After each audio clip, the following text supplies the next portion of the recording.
Our External Affairs Minister, Dr. S Jaishankar, is a man oozing with confidence and positive body language, with great intelligence and articulation. Somehow I feel his explanations and wisdom filled words should be put in books for our future generations, and he himself should be taught in schools as a case study. He was at Global Technology Summit. Just watch his insightful video for the next few minutes.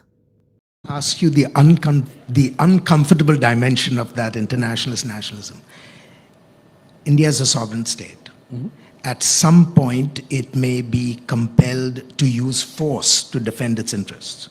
There is a vast area of cooperation, which you've elaborated. But as a state in a competitive state system, you cannot renounce the use of force. You cannot, right? And we haven't. So can you talk about how you imagine, what India imagines the legitimate uses of force to be? And as India grows in power, what would be the parameters with respect to the use of force? You know, it's a subject, it's actually a scenario with which we have been very cautious.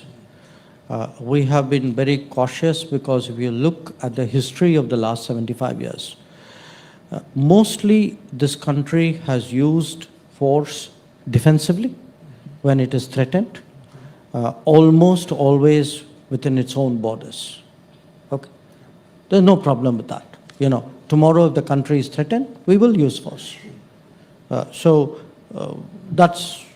no ambiguity there. The issue, in a sense, you're raising is application of force outside your national jurisdiction. We've had relatively limited experience of that, one of which was in Sri Lanka in 1987. I myself was with the peacekeeping force for 2 years. I can tell you it was a very, very difficult, very troubling, and a very, at the end of the day, a very counterproductive exercise.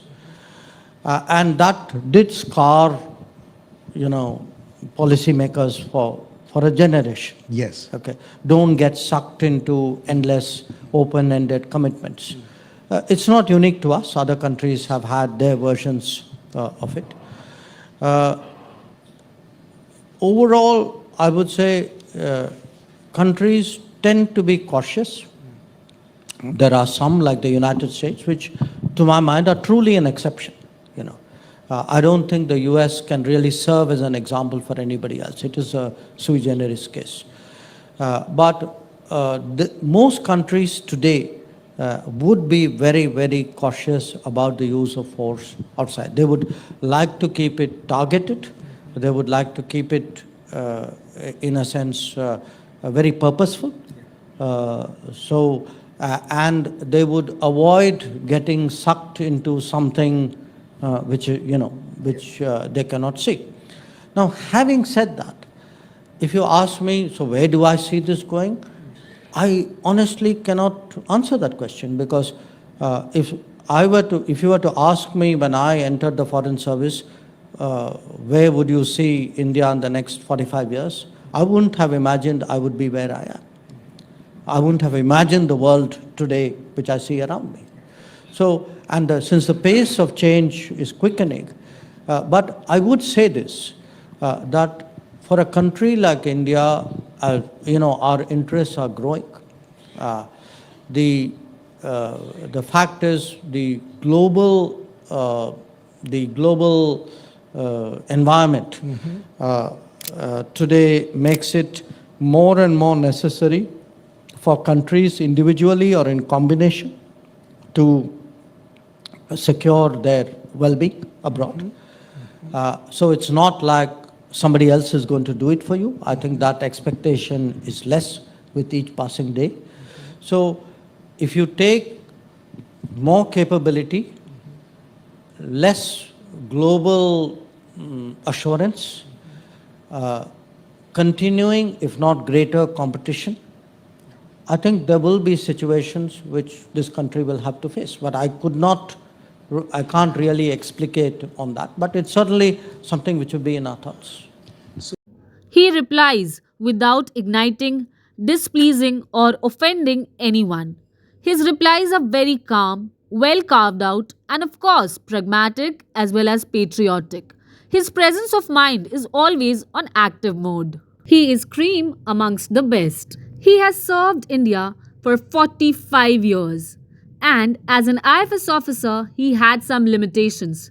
But now, he is the limit himself. He has proved himself to be the most deserving, intelligent, pragmatic foreign minister the world has ever seen. His statements are enriched with facts, figures, and his very own experience. I myself feel that he has the charm that people will gain interest in geopolitics because of him. And of course, I believe Indians have grown their interests in geopolitics and India's stance on various global issues. He has raised standards for his successors to an extent that it will not be an easy task to follow up.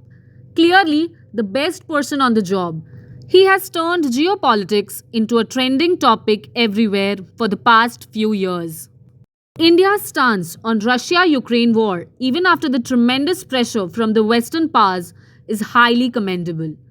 Dr. S Jaishankar has proved that the West cannot pressurize India because India will not accept that anymore. And that's exactly what happens when a right person at a right place is there to represent his nation. Indeed, a great and highly intellectual diplomat who knows India's interests are not for sale. And like I've said in the past, his views are pragmatic, pious, patriotic, and noble. He is exactly what a foreign policy maker should be. He knows how to make a point with charm. Well, this was it from my end.